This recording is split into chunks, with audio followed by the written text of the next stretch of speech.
Good afternoon, friends. Welcome to today's episode of Overtime. I am Connie, and I'm just co-hosting for Miss Marisol today. And we're going to have a very interesting discussion with our special guest today. So stick around and listen in. And I'm sure naghanmog makuha ang mga interesting ang mga insights. And as always with us is Attorney Oscar Moreno. Sir, may Hi, Con. Good afternoon. Thank you. Thank you very much. Good afternoon, everyone, and welcome to another episode of Overtime. Overtime is a daily program.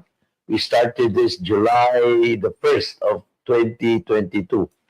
And Overtime is a daily program, Mondays to Fridays at about 1:30 in the afternoon for an hour, but with overtime in almost, if not in all cases. Now, this afternoon, Con, we have a very interesting guest, and we are honored that he has accepted our invitation. Uh, he is 25% Filipino, but I think he is still a Filipino citizen. I'll explain that later. Legally. Legally, constitutionally, he is a Filipino citizen, but I think there may still be some processes that need to be done. But we are honored to have him here. And let's, the discussion, we'll talk about his journey. His journey that brought him initially to law enforcement, and then overseas assignment to the Philippines, and then eventually he fell in love with the Philippines, and he's here, and now he is into related industries, no? And when I say industries, there are many of them. Yeah. So, Con, please do the honor. We'd like to thank him for accepting our invitation. Con, please do the honor of introducing our special guest. Yes, sir. So our guest for today, as you mentioned, has Filipino roots, but he was born in the USA, in California specifically. So he has 30 years of experience in law enforcement under his belt, and he served as the head of the U.S. Homeland Security here in the Philippines for 5 years. But he has since retired, and he transitioned into pursuing his passion for the entertainment industry. So he mentioned a while ago while talking to us off cam that he has dabbled into acting, but he has also consulted with production so that there will be authenticity to the acting, the screen, o, diba? So he's also consulting with production. He is also a licensed professional boxing manager. So that's something that we'll be maybe talking largely about. Okay, it's very interesting how he transitioned from acting to from law enforcement to acting to boxing. So without further ado, let's welcome to the show Mr. Ricardo Navalta. Good afternoon and welcome to the show, sir. Hello, good afternoon, and thank you for having me. Hi, Ricky. If I may call you Ricky, I would like to thank you for accepting our invitation. First of all, let me ask you, can you speak Tagalog now, Filipino? Or Konti, konti, konti. So, that's good. I a like few words, only a few words. The important things, I like, like kaya na, tara na, the things that you hear on a regular basis, so. And of course, gihigugma ko ikaw. Yes, Minamahal kita, things like yes. I like that. Your because before we started, we had a talk. You mentioned that your father is your grandfather was 100% Filipino, and your grandmother. This is on the paternal side. Your grandmother is 100% Puerto Rican. That's right. And they met in Puerto Rico, and they fell in love, and they had a son, your father. And your father, I think, has was is an American, and has remained an American. So you were born in California, and you are also an American under the U.S. Constitution. Now, but yeah, I raised the issue that your father, since his father was a Filipino citizen, your father at birth was a Filipino, Yes, regardless of that's correct. regardless of where he was born, Really? because Yes. the Philippine Constitution adheres the use sanguinis theory that there are two theories there. One is the blood relationship, and the other is the place of birth. Other countries like the U.S. they apply the place of birth, Right. and other countries like the Philippines we apply the blood. No, so if a child is born of either a Filipino father or a Filipino mother, regardless of where the child was born, the child is a Filipino at birth. At birth, no. Okay. So your father at birth already was a Filipino. But he has not obtained a Filipino passport. He has not claimed that. I think there's a process for him to claim that, so that his being a Filipino now makes you a Filipino as well, because Yes, yes, yes. your father is a Filipino. So Yes, regardless yes. of where you were born, no, yeah, Yes, I yes, yes. talk about it because Ricky used to work with the U.S. Embassy here in the Philippines, no, and he was the head of the Homeland Security Department or section of the U.S. Embassy, and Homeland Security is a big organization, and what brought you to that position, Ricky? Homeland Security. So this was an offshoot of 9/11, if I recall correctly. Yes, that's correct. Homeland Security was put together after the 9/11 attacks, Yes. and by President Bush at the time, and he decided that they wanted to relook at the way that we enforced laws across our borders. And he felt that both, there were two different agencies. There was the immigration agency, and there was customs. And he decided that, why are they two separate agencies? Why aren't they working together? And initially, it was very difficult to take in because for me, I had become a U.S. Customs Special Agent, and that role was something completely different, in my Mhm. my opinion, than what Homeland Security would become. But Yeah. I will tell you this: after more than 20 years in existence, U.S. Homeland Security, in my opinion, that was a great idea. Like anything else, nobody sees it at the time. But I'll tell you what: after having worked through the transition and had the opportunity to understand both immigration and custom sides of the border, I'll tell you what: it was a tremendous help in how we do business, how we conduct investigations, and how we deal with people.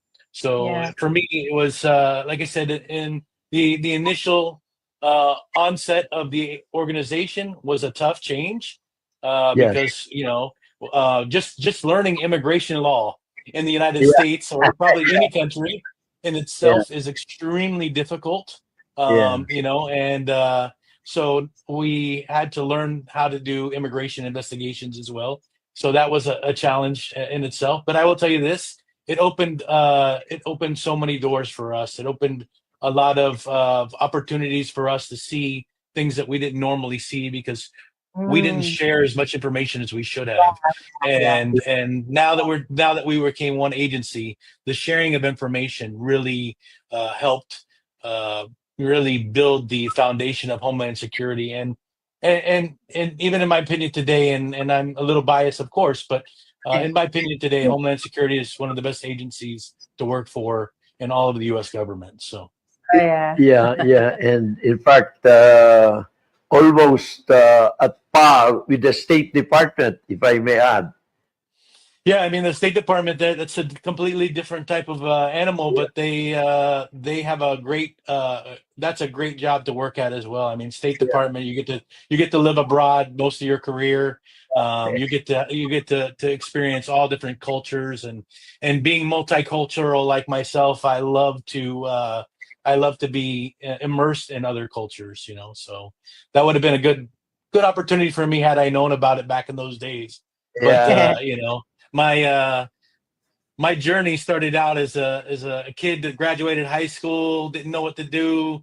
I'm either, what am I going to do? I'm going to join the military, or I'm going to go into, something else. And I just happened to have a friend who was in police work, and he told me, Rick, why don't you come out and see what it's all about? And I went out and saw what it was about, and I said, well, let me give this a try. So I went down and I took the exams, and sure enough, at 19 years old, they gave this kid a chance, yeah. and I became a police officer in Florida. Wow. Oh, At a very young 19 age. years old. Wow. Yes, yes. The And interesting thing about that is, at 19 years old in the United States, you cannot buy a gun. So my parents had to buy my gun that I could carry.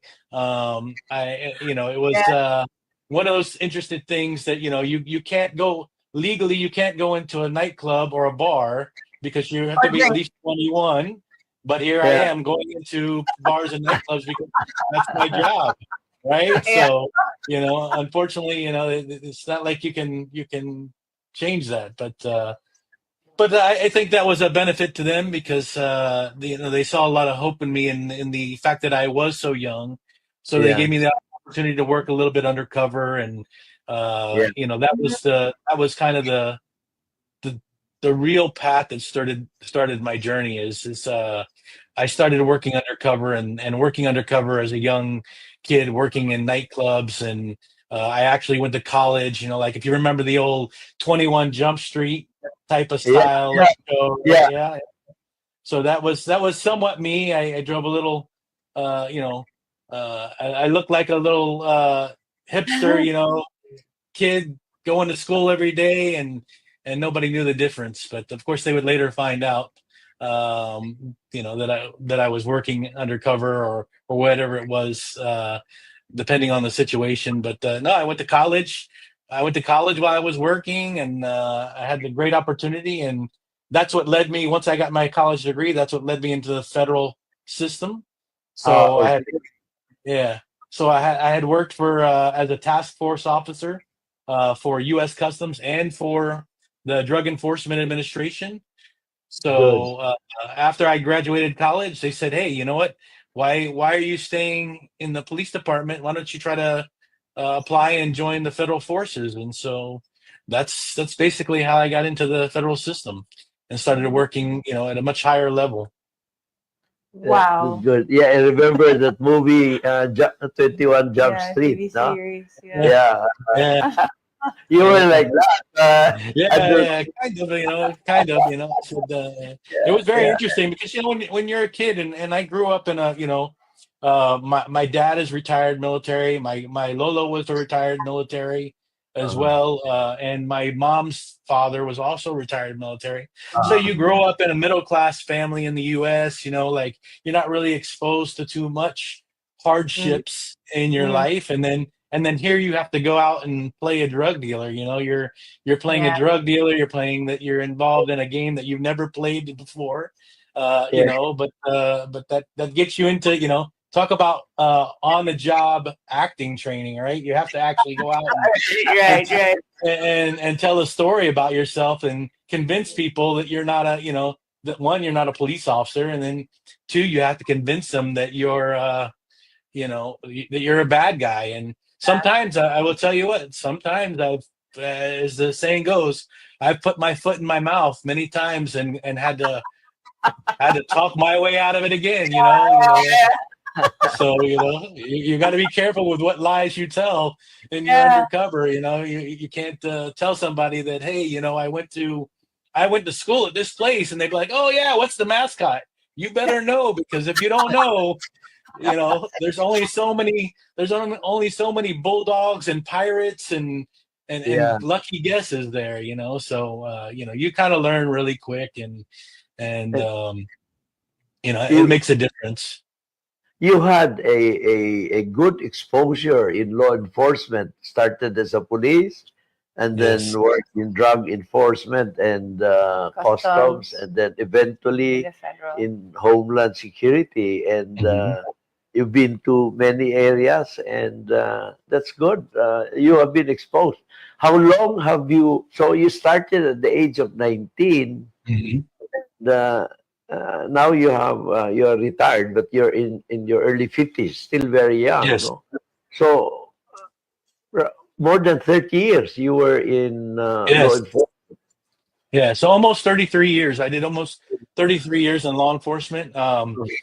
And I've worked in all kinds of different situations. I worked in uniform is where I started, right? Putting on a uniform every day, Mm-hmm. going Mm. out there and responding to complaints and writing traffic tickets and all those Uh, kind of unfun things for U.S. citizens to have to entail, with being pulled over by a police officer, and uh, believe it or not, it was very interesting. At sometimes I would pull people over, and they would see how young I was and Yeah, ask me, "Are you really the police?" And I'm yeah. like, "Yes, It is a I'm really the practice. police." I was a 19-year-old kid. I still had my braces, actually. As crazy as that is, I still had braces. So, and in Yeah. the U.S., the police have this program. Almost all the police agencies around the U.S. have a program called Explorers, and Explorers is like a junior police officer. It's like a Boy Scout of police officers, and you go Mm-hmm. out and you can kind of learn about the job, and it's kind of like junior ROTC if you're yeah, familiar Mm-hmm. with yeah. the military side of things. And so a lot of people would say, are you a police officer or are you an explorer? And I'd like, no, I'm a police officer. And, so, but it had its ups, it had its benefits too, because, you Yeah. could also blend in really well in the undercover capacity area. And I also worked street crimes and which was in the drug neighborhoods and in uniform. And then I actually went to a plainclothes stolen car detail, and then when I got selected into the undercover group, which was considered a narcotics detective, Yeah, yeah. I became a narcotics detective, and I'll tell you Wow. a quick funny story. The first time I went out, right? So Uh, uh, they just throw you out into it. There's no training, and at least at uh, the local level, there's no real training. And they're like, "Hey, Rick, you're going to go undercover today. Be ready to go. You're going to go out and buy drugs." And so they would send me out into the drug neighborhood, and I remember it was nighttime, and the cameras are all in the car, and I call this guy over to the car to. At the time, crack cocaine was a big issue in the U.S., and I called him over to the car and I said, "Hey, can I get $20 worth?" And he goes, "Navalta, you know you're the police, right?" And I said, "No, I'm not the police anymore, man. I'm not the police anymore." He goes, "Oh, you must have got promoted. You must be a detective now, right?" And so I'm sitting there, and of course, I'm on film, I'm on camera. I mean, people are all my backup, all the other detectives and the supervisors are watching this kid, and they're laughing, and I'm thinking to myself, okay, this is gonna go real good, right? And so he goes, you know what though? He goes, "You know what, Navalta, you've always been an honest cop. So you know what, come with me, and I'll take care of you." And so he pulled me around the corner and he introduced me into some other guys who didn't know me. And he told them, "Hey, sell to him." So that's how I made my first undercover drug buy, is having a good reputation in the Right. in the, yeah. in the projects in the drug areas, and that's how but it was a great experience. I mean, I learned a lot. I mean, you would be surprised, how many people in my career asked me while I was working undercover if you're the police, and you just tell them no because the law doesn't require you to. So, and they just look at you and go, "Okay." So If I may ask you, Ricky, how tall yeah, are yeah. you? How tall I'm are not that you? I'm not that tall. I'm only 5'8". But Not I'm, bad. Not bad. I guess I'm considered average height. So Yeah, yeah, yeah, and uh, of course the police officers wear tights, and uh, you yeah, you you were also on horseback or no? no, no, I never did horseback, but yeah, I know. I Which, did have an opportunity to ride a bicycle when there was a thing called community policing where police yeah, officers rode bicycles around for a little while. I did get the opportunity to do that, but I would tell you that that wasn't very fun actually. yeah. It's hot. Which part of Florida did you grow up with? Mainly Central Florida around Orlando. If most people are familiar with that, actually, the Yeah, city I grew up in is called Melbourne, but very few people know what Melbourne is. They always think Melbourne, Australia. So, yeah. but Melbourne is the beach side of Orlando. Oh, that's good. So you have a good view. Yes, Uh, yes. So I was very fortunate to grow up around the beaches, and yeah. I actually grew up in an area where, I enjoyed surfing and everything else like that. So, Um, it was a great opportunity to grow up and be 10 minutes from the beach every day to go surfing or enjoy the ocean air. yeah, but that's also part of the area where typhoons usually Yeah. pass through, no? Yes, yes, Uh, yes. Well, the- actually, we were pretty lucky. I mean, that in the area of Melbourne or that Central Florida area is where they yeah, also have NASA. So NASA's there in Cape Canaveral, and yeah, actually they built NASA specifically there because the typhoons, as you call them, but we call them hurricanes, as Yeah, the hurricane. hurricanes come through, uh, there's a change in water temperature that generally will not allow a direct hit Yeah. in oh, Yeah. the area of Cape Canaveral. So Mhm. so we were pretty fortunate. Not to say that we didn't get hit regularly. I mean, I'll be honest with you. I was one of those kids out surfing when I shouldn't have been, waiting for the hurricane to come because that's when the waves were the biggest. yeah, I was also a police officer during that time, yelling at kids to get off the beach. That I was once them, right? Yelling to get off the beach, go home. You can't be on the beach anymore, and things like that. But yeah, but I mean, I've had my share of hurricanes. That's definitely for sure. yeah.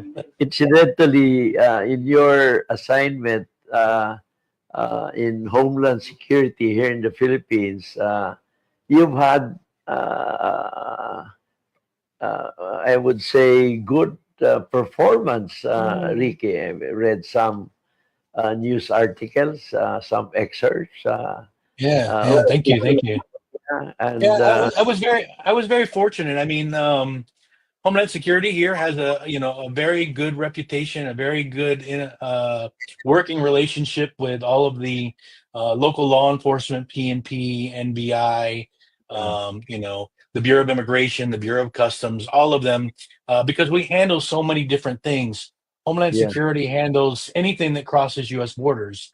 Mhm. yes, So, and a lot of it, unfortunately, um, coming out of that we dealt with because of the internet was child exploitation. So Yeah. yeah, unfortunately, especially I was here during their pandemic, and especially during pandemic, a lot of people were online, a lot of yeah, people Yeah. were in need of money, and Yeah. we were exposed to a lot of cases where American citizens were engaging with Filipino parents who yeah, were unfortunately providing explicit material of their kids to make yeah, money. So Yeah. we did a lot of that.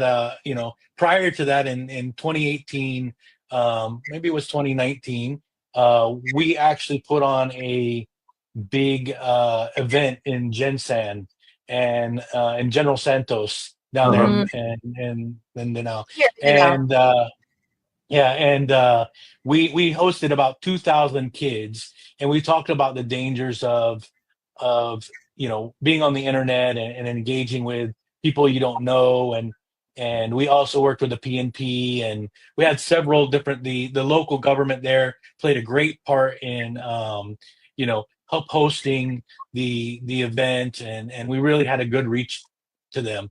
It was just unfortunate that shortly thereafter we would be shut down in those kind of events because of the Yeah. pandemic. Yeah. yeah, Yeah. yeah. You worked with then Mayor Rivera of Gensan. Yes, that's Nice correct. guy. Nice Yes, guy. yes.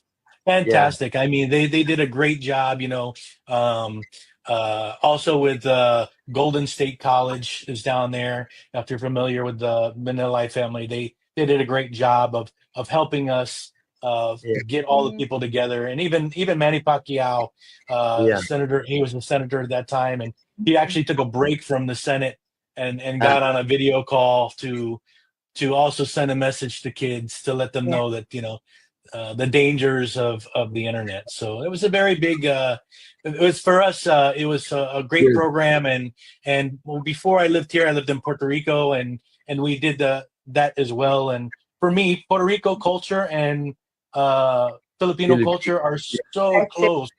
I Yeah. can Yeah. really understand why my grandparents had a good relationship because, as one of my best friends says, he believes Puerto Rico was once an island of the 7,000 of the Philippines that just happened to float over to the Caribbean during one of the big typhoons, right? Yeah. So that's always the joke, and I don't, like my best friend, he actually looks a lot more Filipino. He's born and bred in Puerto Rico, but he looks a lot more Filipino. So Yeah. everybody will talk Filipino to him, immediately and he's like, I don't understand anything you're saying. But the culture is very close. I mean, when I Yeah. was Yeah. in when I was in Puerto Rico, Christmas starts on September. October October Uh, 1st. It starts yeah. on October 1st, and I used to think, "Oh my goodness, Christmas starts so early. Why it's starting on October 1st?" And then the first time I came here for work to the Philippines, I arrived like September 2nd. And Oh, when I walked into the mall, there was Christmas music, and I was like, "What is going on here? I can't believe this!" Like, is something wrong? Like they're playing Christmas music in September. And then I realized that, that's the longest, because Yeah. even though my Lolo was Filipino, he adapted a lot to the US Yeah. culture of Christmas and right. Thanksgiving and things like that. And actually as as probably cliche as it is, he would divorce my Puerto Rican grandmother and then marry a Filipina. So really, my grandparents growing up most of my life were Filipino, and my dad and my aunts, my titas, they all speak Tagalog as well. Because they would my grandfather and my grandmother were both Filipino born. Yeah. So my step grandmother. So Yeah. Yeah. Yeah. so uh, Actually, Ah. yeah, actually, the Philippines and Puerto Rico have the same history, and yes. we were Yes. under Spain Yeah. The for same. Yeah. decades, and then we were passed on to the United States under the Treaty of Paris, Hmm. and the Philippines got its independence in 1946. But Puerto Rico remained, in fact, a lot of people here in the Philippines, Ricky, Hmm. may have advocated and still advocate now that the better option for the Philippines would have to follow what Puerto Rico has done. Yeah. Although that's debatable, no? Yeah. But Yeah. Yeah. of course, we are reminded of the words of Manuel Luis Quezon when he said, I would rather have the Philippines run by Filipinos like hell and run like heaven by foreigners. So Yes. so we Yeah. we we doomed our fate. Yeah. Well, I will tell you this. I will tell you this. I think that, like, and not to get into that kind of topic because it's a very long topic to talk about. But Yeah, personally, having lived in Puerto Rico and having lived here, I will tell yeah, you that I have to commend Puerto Rico for having held on to as much of their culture as they have. If yeah, you if you if you notice, Puerto Rico still participates in the Olympics as Puerto yes, Rico. They yes, still participate in the Miss Universe pageants as yes, Miss Puerto for Rico, sure. right? So they're very, even though they're very much Americanized or Yeah, westernized in that way. Puerto Ricans are very strong cultural. They're very yeah, strong in their culture. They Yeah. still Yeah. speak Spanish. They don't want to speak English. you know Yeah. it's you know I will tell you this. I have less nosebleeds here in Philippines than I did in Puerto Rico. In Puerto Rico, I was trying to speak Spanish, every day, trying to get a point across or to talk, and I'll tell you what, I mean, my head was about to explode sometimes. But and I'm sure you guys know that because there won't be too long before you're gonna say, "Whew, I'm glad that one was over." That's a lot of English. But of course, American baseball has been dominated by Puerto Ricans. Yes, yes, Yeah, And the yes, for American. Philippines. sure. Yeah, Yeah, and actually, more Puerto Ricans now live stateside in the mainland of the U.S. than live in the actual island of Puerto Rico. yeah, So, I Mm, mean, and of course you have J Lo. yes, yes, yes, of course. okay. Yeah. Yeah, Uh, yeah, uh, yes, So your exposure in law enforcement in many areas of law enforcement as a policeman, and then got involved in drug enforcement, in customs, really had given you a very wide and yeah. extensive a view of law enforcement. So really, that's that. I'm not surprised why Yeah. you had been consulted in the movies and cinema and television shows with regard to law enforcement yes, topics and scenes and all that. No, so yeah, that's yeah, very absolutely. interesting. Absolutely, yeah, Very, and I also was part of in the local level. I was part of what they call SWAT, Special Weapons and Tactics, right? So yeah, I was part of a team that did SWAT, so I'm very familiar with the tactics and the special yeah, weapons that a lot of people do, as well as on the federal side in the Special Response Team, which is a federal version of SWAT. And so a lot of times people, when they're throwing, when they're doing movies, yeah, uh, what really kind of what I enjoy doing is kind of giving them to make it look real, make it look realistic. Because yeah, of course, some movies they're just not going to look realistic. A lot of the FX and all those kind of things, it's just Uh, difficult to do. So why not at least do the simple things you can, right? Like don't throw a grenade, for example. Don't throw a grenade with a pin in it because when you throw the grenade and the pin's still in it, everybody's going to look at it and go, "Well, that shouldn't explode." But most people aren't that detailed. But for me, I'm about the details, so I always tell people, to make sure you pull the pin out and then throw the grenade, make it look yeah, realistic. yeah, I would imagine watching movies or scenes on television that don't depict like realistic scenes. You'd go, "Oh no!"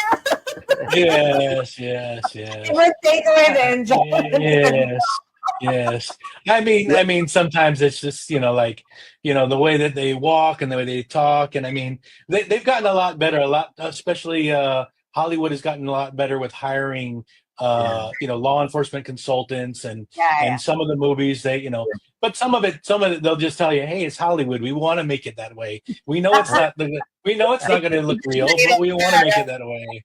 You know, yeah, so. yeah, I would imagine when you were like 19, when you started, you had to have like a level of maturity that was beyond your years. So because you had such yeah, I'm sure you handled that pretty well, considering that you lasted more than 3 decades still in your, embraces. yes, Yeah, yeah, yeah. Well, I will tell you, growing up, having had, grandparents and a dad that was in the military, and having had, a strong family, rules and regulations kind of environment, yeah, it yeah, makes a difference. People say all the time, like, we grow up with you can grow up all with kinds of different values and morals, but we really grew up with a sense of, consequence, right? If you don't do something right, you're more likely going to right. you're going to get the consequence for it. So I think that I did. I will tell you that I was challenged a lot as a young police officer Yeah, because yeah, you're never exposed to a lot of those things. The first time you see somebody with a gunshot wound, the first time that you're in a situation where shots are being fired, you really never know what life is, what you're gonna how you're gonna react, and my brother, who is also who didn't go in law enforcement, but he was a U.S. Army Ranger. He would tell me, he's like, "Does your," he goes, when you started hearing bullets and stuff like that, is it just me, or did you also kind of have an out of body experience where you're just like you're another person? I go, yeah, that's really what it is. I mean, it's about mindset, right? So I mean, you have the senses of either you're gonna fight or you're gonna flight, right? So you're gonna either run or you're Yeah. gonna stay in the fight. So we just were lucky, and my dad, he always says that he's scared of his own shadow. He doesn't know how he is a Oh, kid that went in law enforcement, and my brother, who's also his only other son that we know of, he's that we know of, he was a stuntman in the movies also as well, but he was also an Army Ranger. So my dad always says, he was a secretary in the military, and he's afraid of his own shadow. I go, well, Dad, I said, since we have two different mothers, I'm pretty sure our uh, danger side comes from you. So, but Yeah, yeah. because you were at the prime of your youth, and you were involved in undercover work. You were exposed in, the not so nice stuff in the world, and yeah, mhm. it must have taken a lot of discipline and a really strong sense of, self and morals and values that have taken you through your whole Mm. career. And I think that's one of the things that's very commendable Yeah. about you. Yeah. Thank you, thank you, thank you. Yeah, I was very lucky in the beginning of my career. I had a retired New York police officer actually as one of my training officers, and I one see. one one and Yeah. one thing that he taught me and he told me in the beginning of my career was, don't let yourself stay in one box. He said one thing you need to do is you need to always learn other sides of the job. You need to learn other positions, whether you want to do those positions or not. You need to learn them and take from people, everybody you meet, take something that you like from them and take something that you didn't like about them and apply it to your life. And really, just having, I tell people all the time, like, mentors are huge. Whenever you have the opportunity to mentor somebody, or now it's become a big business and people are getting paid a lot of money for it, but just being able to mentor and pass along your experiences can change people's lives. And Yeah. I often tell people that my Lolo, he snuck into Lungapo when he was younger, and I don't even believe he was 18 years of age, but he was able to sneak into the U.S. Navy, Wow. um, and as a Filipino, he was able to become a U.S. military man, and he didn't actually get his U.S. citizenship until I think That's around older. 10 years after he had already served. It may Mhm. have even been longer than that. He was still a serving. He was a Filipino citizen serving under the U.S. Navy. And I Yeah. Mhm. tell people all the time when I used to do presentations and speak that it's an honor, because I know that my Lolo sacrificed his life. He's still alive. I mean, he's not alive, but he didn't lose his life in the military, but he Yeah. sacrificed himself to join the U.S. military. And Yeah. here Mhm. I am. Here I was back uh, as a representative of the United States, helping the Philippines Yeah. combat crime. Yeah.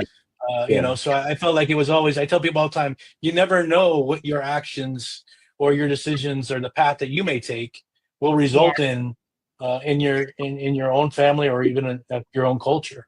Yeah. And Yeah. you being Yeah. assigned here in the Philippines, that must have been like a full circle from your Yes, grand yes, to you. yes, And yes, and yes, and that can be capped, Ricky, with your becoming a Filipino citizen as well. yes, yes, yes. I trust me. I'm looking forward to that. So I tried to do some research. Having worked with the Bureau of Immigration a couple of times, and I told them, "Hey, yeah, we got to find a law for it, because for sure there's got to be a law. Once a Filipino, always a Yeah. Filipino, Yeah. right?" Yeah. So The Philippine Constitution recognizes that. And yeah, very clear. Yeah. Very Very, clear. very It's interesting. So yeah, I tell people all the time, I'm proud of my culture. I'm proud of my background, and I often talk to people about, when they say, um, "Oh, but you're American," and I always tell people, America is a melting pot of all kinds of people, yeah, and yeah, so true Americans are actually Indians, and Yeah. and not a multitude of cultures that are actually Mm. there. Everybody was an immigrant just about at one point or another. Their family was. So I Yeah. tell people all the time that, and just because you don't just because you're born there doesn't make you that yeah, from that Yeah. background and that culture. So yeah, Yeah. that's right. And it's So, talking about your yeah. consultancy firm, actually, you're not limited to Philippine movies. You can yeah. also do Asian movies, Mhm. especially, of course, SEAL-like operations, no? Yeah. SWAT Mhm. operations. Yeah, Yeah. yeah, Yeah, yeah. yeah. So I actually have a goal. I have a mentor in the United States who's a well-known producer. He's produced over $1 billion US in films. Wow. They've been very helpful in helping me out and kind of learning the role of being a producer. I really find in the director that I'm friends with is Enzo Williams is his name, and he's also a Filipino American. And Enzo Mm. Williams and I have the same philosophy. Like there's so much of the Filipino culture and so much of the talented Mm. Filipino people that we can share with not just the United States but Yeah. everywhere around the world. And Mhm. people see that. I mean, people. I talk to people all the time from all over the world, and whether they work as an OFW or they've been Yeah. experienced Yeah. with a Filipino anywhere, I've never met anyone, and I can't remember, to be honest with you, anyone who has never said, "Oh, they're Filipino, man. They are the best culture. They are the very hospitable. They're very nice people." Like I've never Mm. heard one negative thing, and they usually don't even guess that I'm Filipino. So it's one thing because of course you're always going to say something nice about the person that you're thinking Yeah. of, but Yeah. they don't know, so they just so it's interesting to hear, oh, Philippines is really nice, but still a lot of people have a lot of misconceptions of the Philippines, and Yeah. Mhm.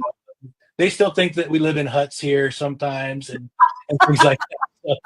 Yeah. Ricky, by the way, can you talk about this Enzo project that you're having? Mm. The Yes, movie. yes, yes. So Movie? It's a so movie? yeah, so actually, director Enzo Williams, he actually came to me, and we started to talk to the family of Enzo Pastor. So Enzo Mhm. Pastor was a famous race car driver here, Yeah. and he was unfortunately gunned down in Quezon City Yeah. uh, about a little bit over a decade ago, and he was a Filipino who was actually racing in NASCAR.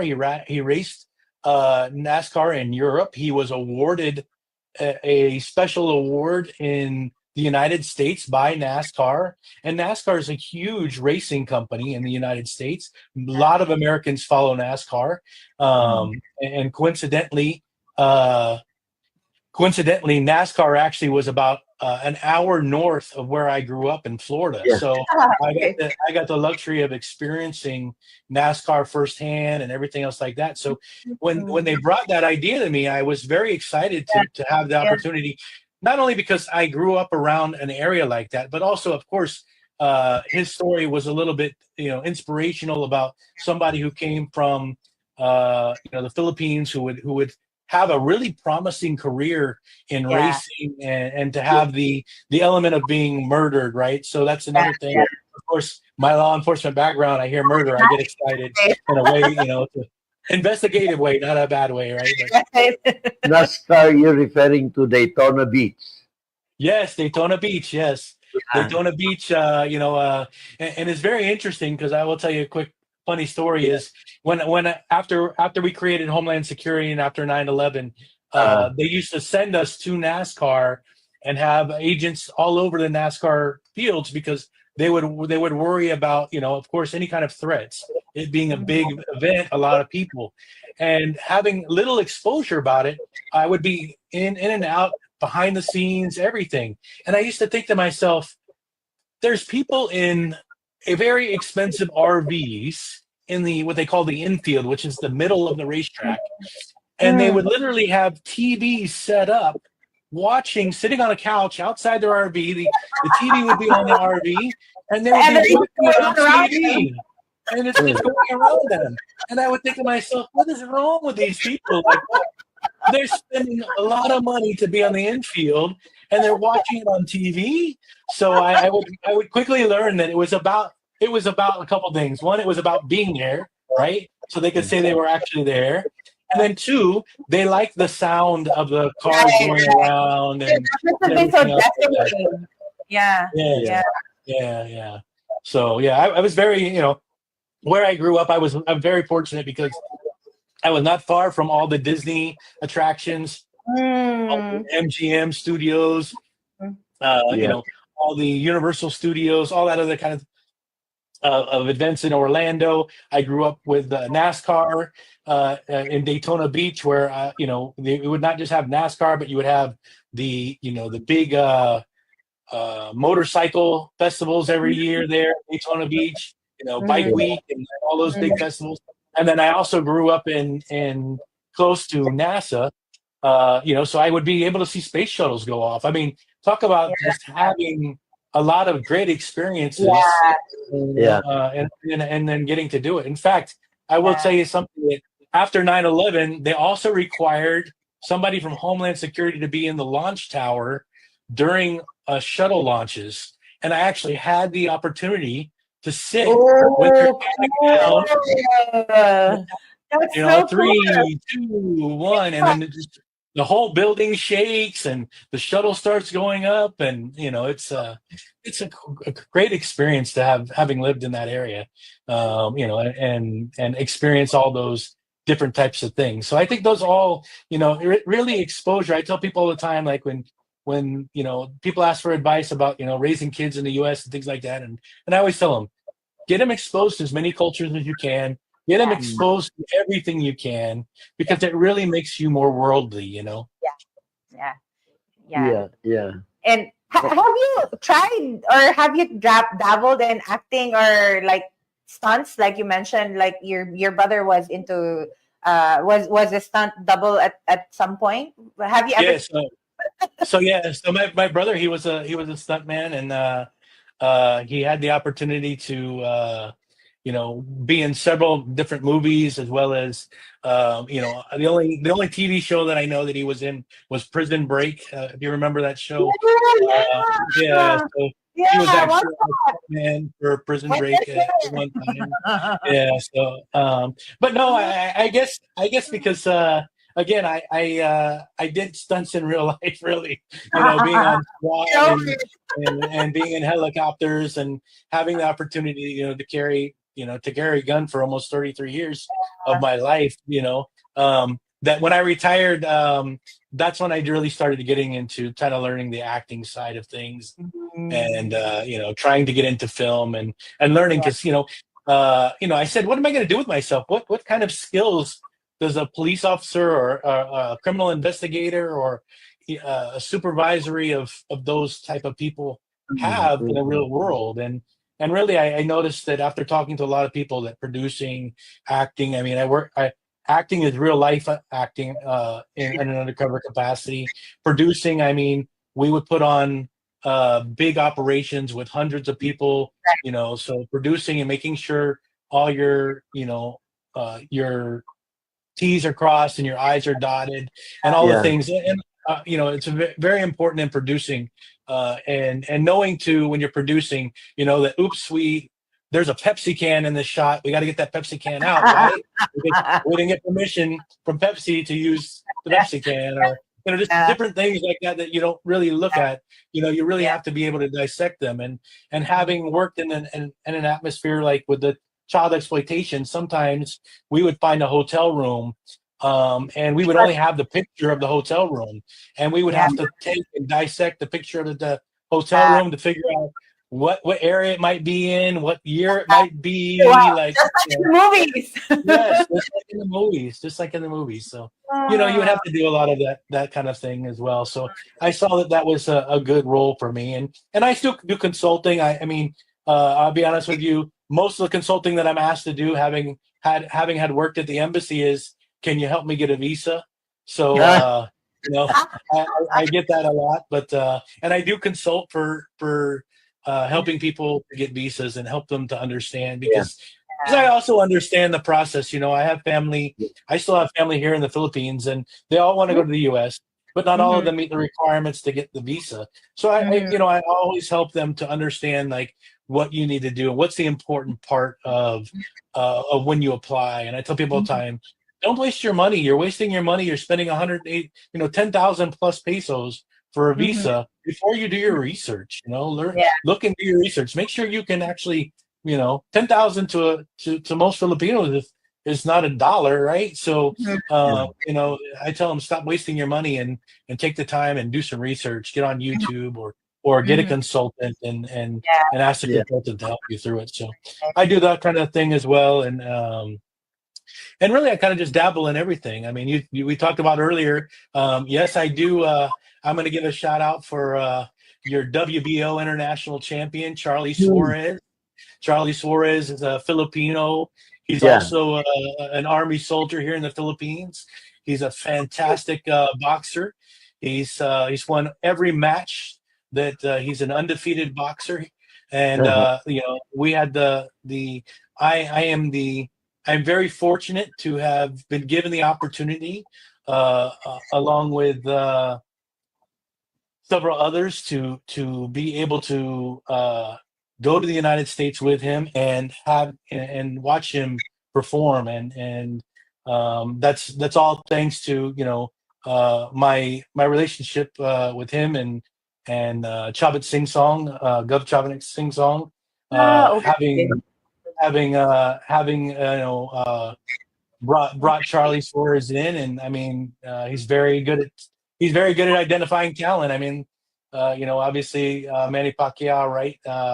And Chavit Singh Song being close, and Yeah. Mm. and he saw the potential in Charlie Suarez, and he brought me on board, and he said, "Hey, Rick, I've got this boxer, and would you be interested in helping me promote him?"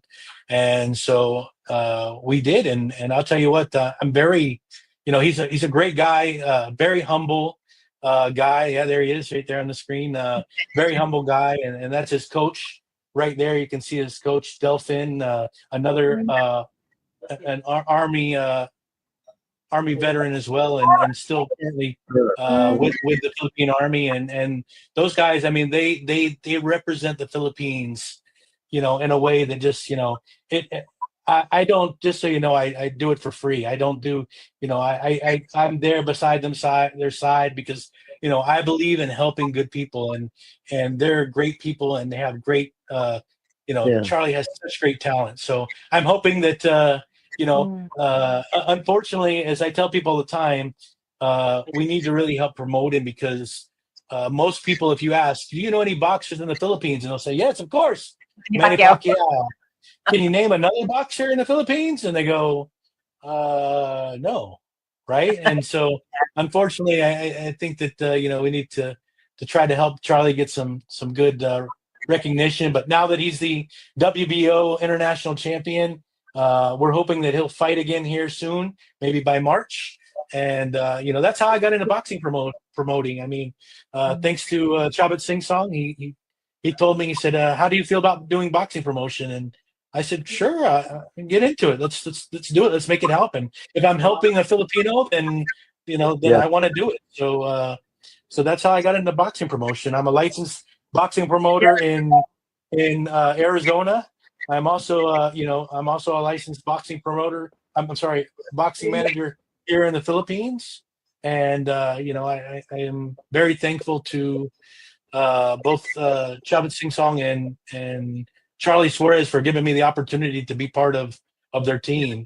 So yeah, Yeah. as you can see there, you know, and I tell Mm. you what, that kid has real heart. And I can say he's a kid because he's younger than me, of course, but he represents in my opinion, he represents not only the Philippines, but he represents the army. Represents the resilience and the professionalism and everything that Philippines represents and their people that they send abroad. Is he still an Yeah, active? where was that, Ricky? That So that picture, that first picture, I think was when we were fighting in Corpus Christi, Texas. yeah, I think that picture is from Corpus Christi, Texas. His Mhm. last fight was in his last fight where he fought for the championship belt was in Glendale, Arizona. And I'll tell you another thing that just shows you the the the the the proudness of a Filipino is every place we've gone by the hundreds Yeah, of Filipinos, they come out, and yeah, some of them even travel from other places, other states in the U.S. They come out yeah, to support him, and yeah. it's very it's very comforting, and I think that's also what helps him, drives him to win. In his last fight, he knocked out the guy in the third round. He was fighting a Mexican, and right now we're asking Top Rank to give us a big championship fight. yeah, yeah, Mhm. Give him an opportunity to fight on a level that he deserves, and Mm. so we're hoping we can see some of that happen, and there's a lot of you know there's that's one thing that I can honestly say that I've been here that I can yeah. say is there is Where, no shortage of talent here in the Philippines. yeah. Yeah. Where is he based now, Ricky Suarez? Suarez, he's in Baguio, but he's back and forth from Baguio to here. Uh, He trains all over the Philippines as well. yeah, Thanks to Chavez Sing Song, he's able to help him train in different locations, different climates. Mm. Obviously, it takes a big deal to, I tell people all the time, they really don't understand that the United States is either 12 hours or 15 hours behind the Philippines Mm. in the time difference. So, imagine somebody has to train to not only do it, we get up, we're used to the times of sleeping at Yeah, nighttime in the Philippines. Now, yeah, when you go to the US, it's daytime. And now yeah, you've got yeah, to adjust your body, not just condition your body for fighting as a boxer, but you got to condition your body for the element that you're fighting in the middle of your night, as yeah. opposed to, a mm, normal timetable that you train under. So, And and the then of course he condition, also has his military career, right? He has to yeah. maintain his military career, and the military's been extremely supportive of his military career, and so it's really good.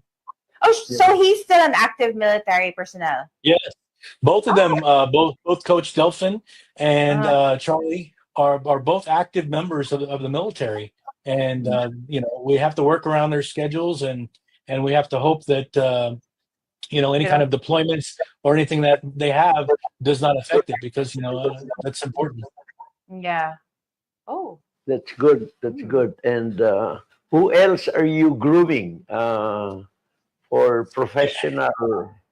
Yeah, Yeah, because so we've had some opportunities to look at a lot of boxers after, of course, Chavit Sing Song is a very popular and well-known person here in the Philippines. So when he puts on an interview or a newscast and he talks about Charlie, a lot of people are watching, and a lot of boxers have come to us to Mm. talk about trying to, yeah, to Mm. fill the, to get on uh, that yeah, same journey as Charlie. I have a female right now, a female boxer who is her name is Carlene Rivas, and Mm. she's a very good boxer, and she's a female. We're trying to also bring light to Carlene's ability to showcase her talent as a female boxer. Mm. mm, And it's like anything else. Female boxing is up and coming. Recently, you're going to see. I'm sure if you watched any of the Tyson Paul fight, you saw that there was some females fighting, yeah, and in my opinion, I was more impressed with the two female fighters who fought it out to the end than I was with Tyson and Jake Paul. I mean, I Yeah, almost fell asleep during that fight, right? But I was up out of my chair for the females fighting. So I I mean, recently there was an MMA Filipina MMA mixed martial artist that won. I'm not just sure what her name was, but I think I saw that recently Yeah. in the news. And we yeah. have, in fact, in the Olympics, in the last two Olympics, Filipino boxers did well. No, generally, Mhm. they did well, and Mhm. uh, it's good to know that women Mm. boxing is getting popular also in the North American market.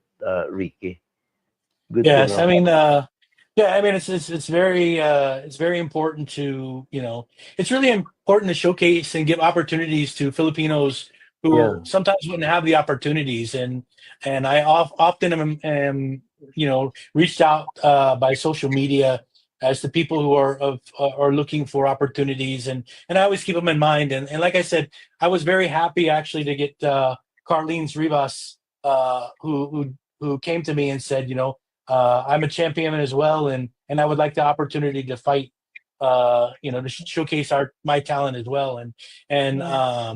and I've been working to try to get her to some fights in the U.S. It's just very challenging. Still, even unfortunately as it may be, the world of female boxing is still very hard to break into and to break into that. But she's a great professional boxer, and again, a very talented young lady who has a lot of uh, endurance and a lot of just good all around fighting ability and talent that Mm. that we try to showcase. So there's a lot of again, like I said earlier, there's no shortage of talent in the Yeah. yeah, Philippine culture. I mean, and we just need to find. I often believe this as well, that you know people all are born with a talent. It's whether or not that talent come if you're able to identify yeah. that talent as you're growing up, as you're able to, and so sometimes it's about giving experiences to people and to kids to play soccer or to play Yeah. basketball or to sing and dance, and one thing I think is important is that we continue to promote those kind of programs and promote it, because there's a lot of Filipinos that are really doing well all over the world, whether it be comedians or actors or Yeah. actresses, singers, Joking. songwriters. Yeah. Yes, I mean, there's a very famous cinematographer, Filipino as well. There's so many different people that we could sit here probably for another hour and discuss all the Filipino talent in the movies that there is. Um, so it's a lot about doing that as well. So, um, I'm very, I love this place. I love the Philippines. I love Filipino culture. This is home for me. Maybe one day we'll have this conversation again when I'm telling you, when you're asking me, so how does it feel now to be a Filipino citizen? Yeah. So I would love to have that. I would love to have that conversation with you again one day when we look at some of the processes and try to make that happen. So, Well, if you eat balut, you're halfway there. well, I will tell you this. I will tell you this. The first time I tried balut, I was a little nervous, but I did it, of course, because hey, look, what kind of person who has Filipino blood is going to tell you I'm not going to eat balut, right? So, of course, Right. I had to eat balut, and in actuality, I don't eat the entire. I still have that issue sometimes with the head, but I do eat balut. I will eat balut on a regular basis. And a little salt, and for me, Yeah. You're I'm okay with it. So, yeah. Your So, grandfather was from where in the Philippines, Ricky? so my grandfather is the roots stem into the Ilocos. ah, So yeah. So okay. actually, I've been trying to.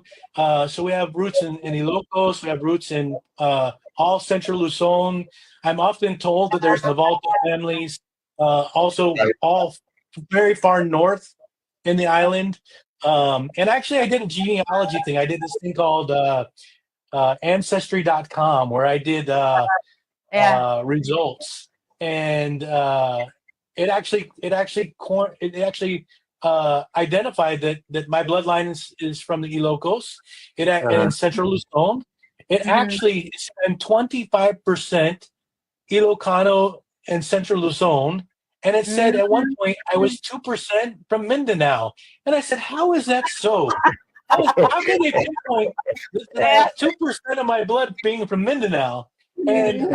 I don't know if it was I don't know if it was Imelda Marcos that was telling me something about that at one time farmers, because my great Lolo was a farmer, Mhm. and they had a lot of kids, so I have a lot of relatives, Mhm. and so uh, they were telling me that one time that many Ilocos farmers were sent down to Mindanao to help Ah. them with the farming and Yeah. vice Mhm. versa, right? So Mhm. during the first Marcos days, so maybe it's possible that they weren't Yeah. just planting they weren't just planting rice in Mindanao, also, right? So, Other There are places here in Mindanao that even up to now are populated heavily by Ilocanos. Mm. You mhm. have part of Cotabato near Ilo Wow. Jensan. Yeah, Yes, yes. Jensan has an Ilocano population, Ilonggo but also. Oh, wow. Yeah. Ilocano, Ilonggo, but there are, my mother-in-law, my father-in-law had a sister, Ilocano. My father-in-law was from Lawag. He had a sister who put up a college in Jensan. The old name of Jensan was the Mm. Diangas. Yeah, that The youngest. Wow. Diangas. Yeah, yeah. So there are many Ilocanos. Wow. I am sure you have many relatives also in Hawaii. You know, I'm Hawaii. sure I do. I'm sure I do. Yeah, But yeah. but but uh, but I have I have so many relatives, especially during the pandemic. So many relatives that I had to kind of hide a little bit because I didn't realize how many relatives I actually have. You know, your father, your grandfather probably took this a different boat. They, they were really shipped to Yeah. Hawaii. Yeah, Those yeah. Uh, Ilocanos mm, who went mhm, to Hawaii to mhm, help mhm, in the farms, mhm, they were mhm, called Hawaiiano. They are still Ah, called Hawaiiano up to mm, this day, no? wow, And now wow. they send their money to Ilocos. mm. So many of the big houses in the Ilocos area Uh, are owned by Hawaiianos yeah. based in Hawaii. And isn't Governor Yeah. Chavez from Ilocos also? Yeah, Ilocos Right. Sur. Yes, Yeah. yeah. Local store. Ilocos Yeah, Yeah. Sur, vegan. Yeah. yeah. And Yeah. Vegan. He has a Yeah. like a zoo there. you ask Yes. him, he has Beautiful. relatives in Hawaii. I'm sure of that. He Yeah. has relatives in Hawaii. Yeah. Yeah. Yeah. Yeah. For sure. For sure. Wow. And Wow. sir, as our show's namesake is, we're already in overtime. Our producers here, who are also very competent, they're telling us that we're as usual in Yeah. overtime already. Yeah. Yes. I'm Yes. very much interested with your path, Ricky. Yes. You started as a police officer. You're in law enforcement, and then that brought you to Homeland Mm. Security, and Hmm. that stint brought you to the Philippines, Hmm. where part of your roots are from. No, Yes. and Yes. now you are staying in the Philippines and doing consultancy work in many areas, and Boxing promotion. it seems to me that you'll be staying here a lot longer because I'm sure you will be declared a Filipino if you just work at it. You just work at Yes. it. Yes. Yes. Yeah. Yes. Can, I will can definitely we have to work on it. yeah. Yeah. Can we ask for your parting message, Ricky, to your friends here? We have many boxing potentials Yeah. here Yeah. in Cagayan de Yes. Oro, in Yes. Mindanao. Manny Yes. Pacquiao is from Mindanao, Mhm. Yes. and Yes. many Yes. other boxers as well. Yeah. Please. And and he's a phenomenal person. I mean, I know him personally as well, and he's a phenomenal person. And while I was working for the U.S. Embassy, he was very much involved in helping with child exploitation and helping to combat it around not just the Philippines but even in the U.S. and so Yeah. forth. So he's very global, uh, talented person who really is humble and gives back not just to the Philippines but gives back to the world. Yeah.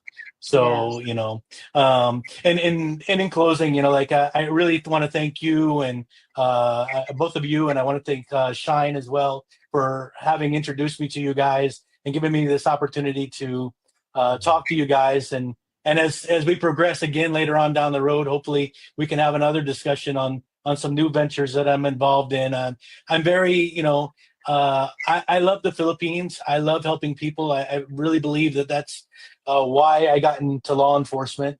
And when I did at a young age, I believe that although I did love the chase, the thrill, the excitement, truly seeing people being helped and giving opportunities to people who may not have them otherwise is a big part of my life and important to me.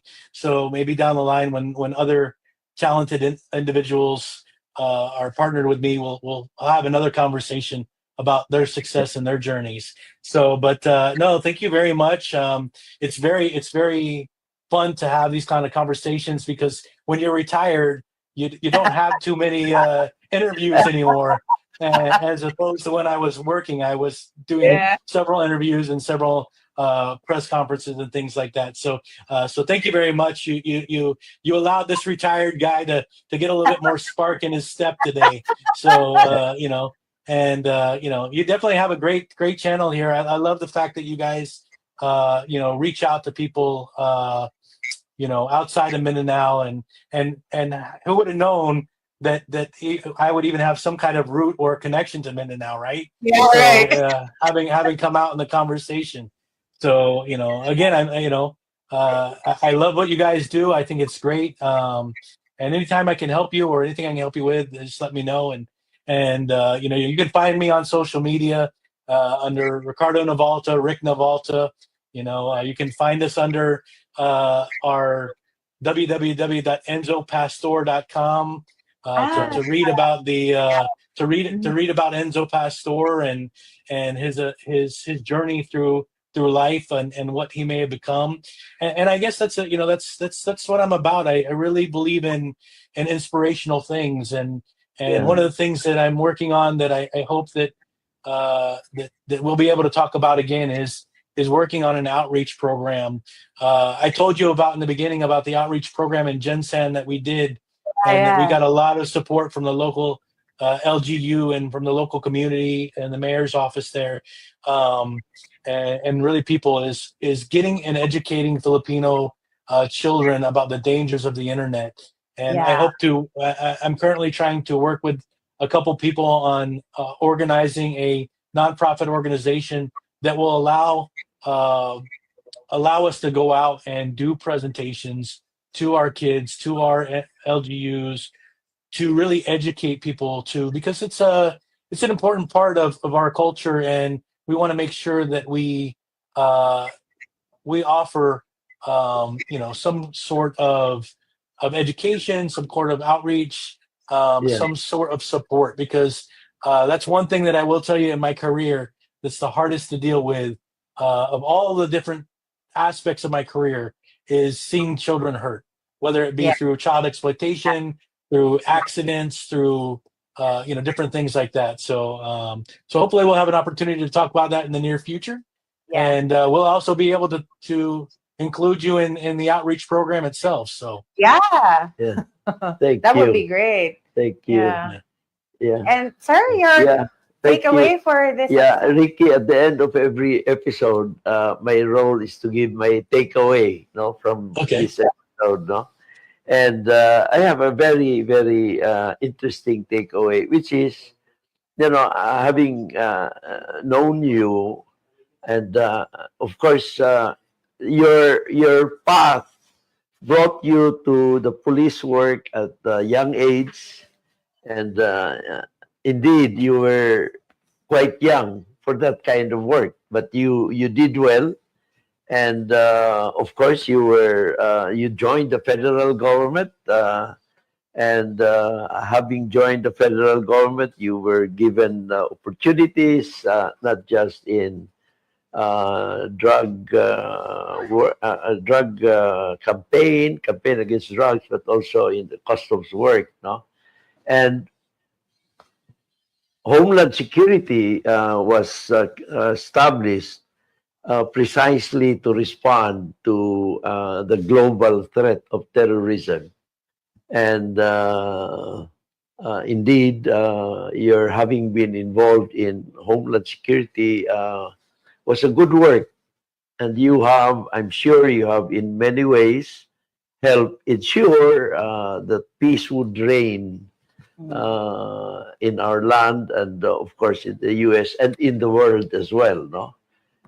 And now you have retired, although you're still very young. And I know you are still very much involved as consultant in many areas. And I look forward to working with you. Particularly, I hope you'd be able to pursue your career in the movies as a consultant. And I want to see some seal-like scenes, no, and SWAT type of action movies, very interesting movies, and also in the boxing world. There are certainly many Filipino boxers that are just waiting for the exposure internationally, and I hope you'd be able to give them the way to the door, no, in international boxing. And I am very much amazed by your advocacy for the protection of children. Yeah, yeah. And that's really very noble and very noteworthy. Yeah. So, Ricky, good luck to you and to your career and to your advocacies. Yeah. And next time, whenever you're here in Cagayan de Oro, do give us a ring. Yeah. And Shine will be, of course, here still with us. So thank you very much. Good luck, good Yes. luck. Thank you. Yeah. Likewise. Thank you again. Great. Thank you very much, Attorney. Thank you very much for being with us this afternoon. And if you guys want to rewatch the show, you can do so here on our Facebook account, or you can check us out on YouTube and TikTok. We have our specials dito. Ang atong mga food vlogs na dito, dance moves ni Attorney Oscar Moreno and Kagad Amy Moreno. And of course, the legal tidbits will never stop, of course, with Attorney Oscar Moreno. And that's it for us today, Attorney. Again, thank you very much. Ricky, thank you very much. And we wish you luck. And God bless in all of your endeavors. And to all of you, we will see you again tomorrow. Bye, Ricky. Thank you. Bye-bye.